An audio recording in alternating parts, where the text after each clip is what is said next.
Well, amidst all of these swirling rumors in the NBA, we have to mention Kyrie Irving, who, we said earlier, had some very interesting things to say, being very non-committal about his future in Boston when he was in Madison Square Garden during shoot-around, and they played the Thunder. Kyrie had a great game. He ended up with a great stat line, made a big defensive stop at the end on Russell Westbrook to solidify the game for the Celtics, and the Celtics are playing great. They've now won 4 straight games. But it is his non-commitment to Boston and his relationship with LeBron James, who he called previously this season and opened up to, that has really dominated the headlines about Kyrie. And LeBron was asked about that game, and that call, and here's what LeBron had to say. Quote, "Yeah, we're in a good place right now. Me and Kyrie are in a good place right now. I love the man that he's becoming. I love the challenges he's accepted, and I always wish the best for him." Now, Jalen, even as the media guy, I can't go so far as to say that this means that they will play together again. But what do you think this does mean for Kyrie and LeBron? Kyrie cannot look at anyone in Cleveland and or LeBron James and acknowledge that he does not want to play with him. And he got rewarded by the team because they traded him to a better team that had terrific young talent that made it to the conference finals without him.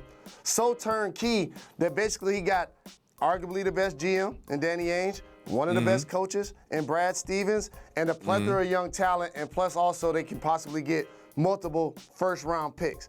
When you get a chance to be the best player on that team, now all of a sudden you cannot go play with LeBron James in LA.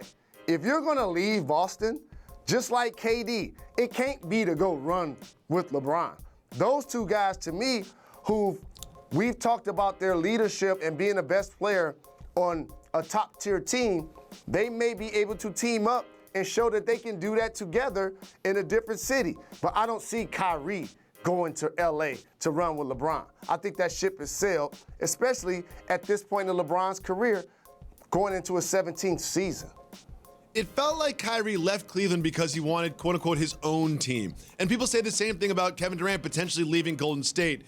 Could you see two people that want their own team teaming up together? That doesn't really make sense, does it? It does make sense because in the dynamics of today's NBA, you need more than a dynamic duo. You need a trio. The Golden State Warriors are starting 5 All-Stars from the previous season. So the ante has been up. And you're not just trying to go to a team to say that you've gotten there when you're those two guys, because they've already experienced championship glory.